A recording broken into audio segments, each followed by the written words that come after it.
none of it worked. We kept getting pulled into it one way or another, either ourselves or meeting somebody, bumping into somebody. It was just always pulled back. So I was like, no. And I was about 7 months pregnant by this time. And in my heart, because I was still, by this time, I was smoking crack and I was taking heroin. My baby's going to get taken away because I haven't done anything to not be on the drugs. Even though I wanted it, it's like I was still doing it. So what I was saying and what I was doing was two completely different things. And then I just had enough, and I phoned my dad and I told him that I need to get out of here. He come and picked me up.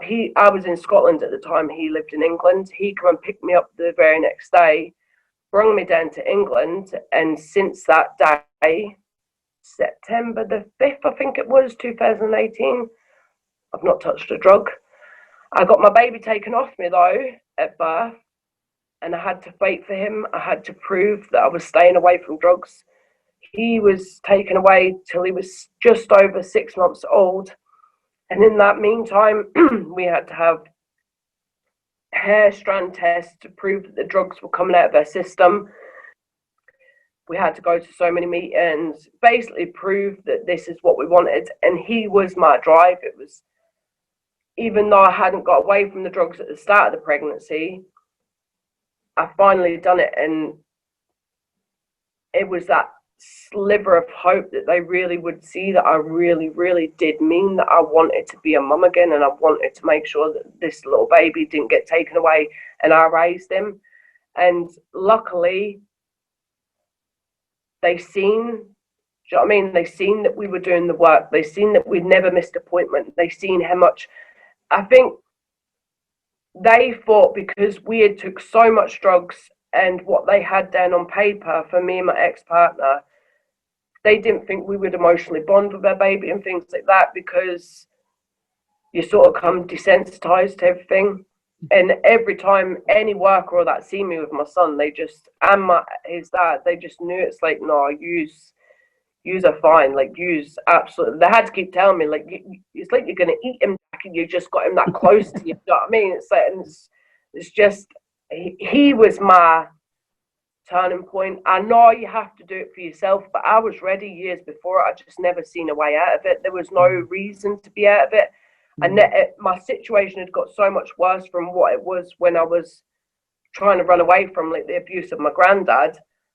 I had span, and I've always likened it to, like, my life's been like a tornado. It just spins and spins and spins out of control. And sometimes I'll sort of stop, and I always think that that's when you're at the eye of the storm, and it's only for a brief minute of like, wow, how did I get here? Like, look around me, all this destruction, all this chaos. And then all of a sudden it just starts spinning again, and you're back in the tornado. And now, for the first time ever, it's like, in my mind, the tornado's passed. I've got out of it. And even in my head, it would always feel like it was spinning. I go off, and I know it's to do with the drugs. I go off here and I branch off there when I'm trying to explain things. That's why I said to you, you'll probably have to reel me back in. Do you know what I mean? But I know I've not done too bad in my mind. You're doing great. You're doing fine. Thank you. But yeah, so now, because I know I've done so much damage to my body through drugs and things like that, they couldn't find veins or anything when I was pregnant. They had to get their sonar machine and everything. They had to go right deep, because all my veins are completely shot, just to get blood and things.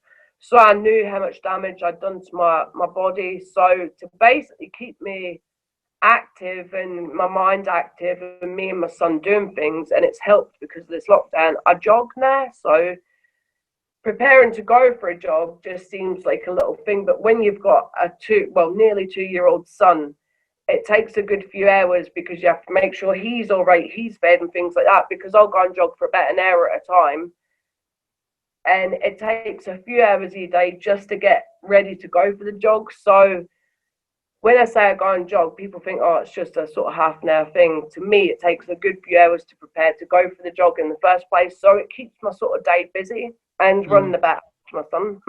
Wow. So how long have you been clean now? Since the 5th of September 2018.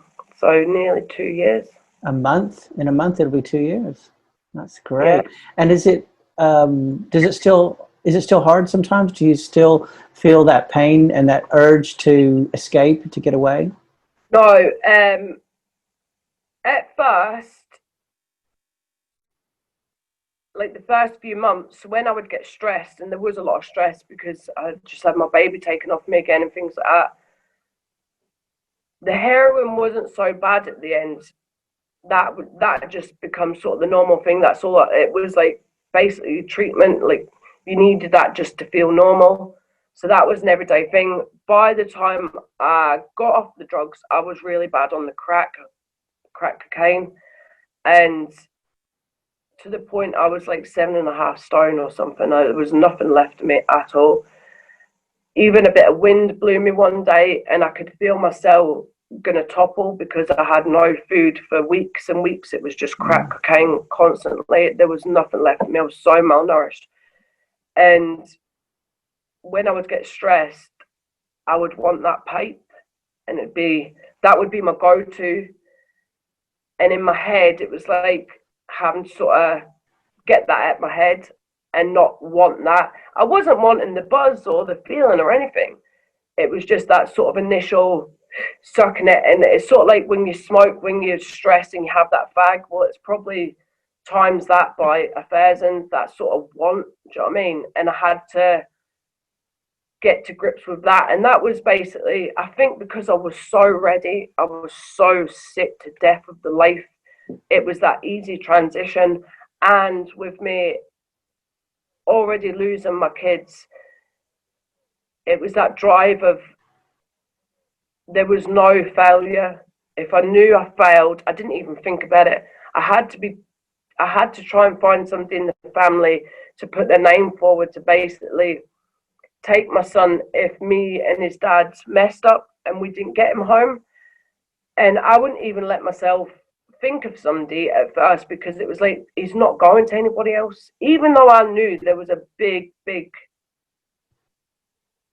realization that he could be taken and put up for adoption or given to a family member. In my mind, it was like, that isn't going to happen because I know I am not going to mess up. I know this is it for me now. I did say if he did go, I would have tried my hardest to stay away from the drugs, but then that would have been my whole life lost again, like another child. It would have just been another devastation to me. So I couldn't sit and promise. When people said, oh, you need to stay off the drugs for yourself, I understood that and I wanted to, but it was like, I knew he was my world, and if they took him away, that would have just broke me again, like over and over again. So it was that sort of build yourself up and to be taking it all broke back down again. So I couldn't make any promises there, even though I wanted to stay off it. It was like, he's everything to me, even though he's a little fucker and I could throttle him sometimes.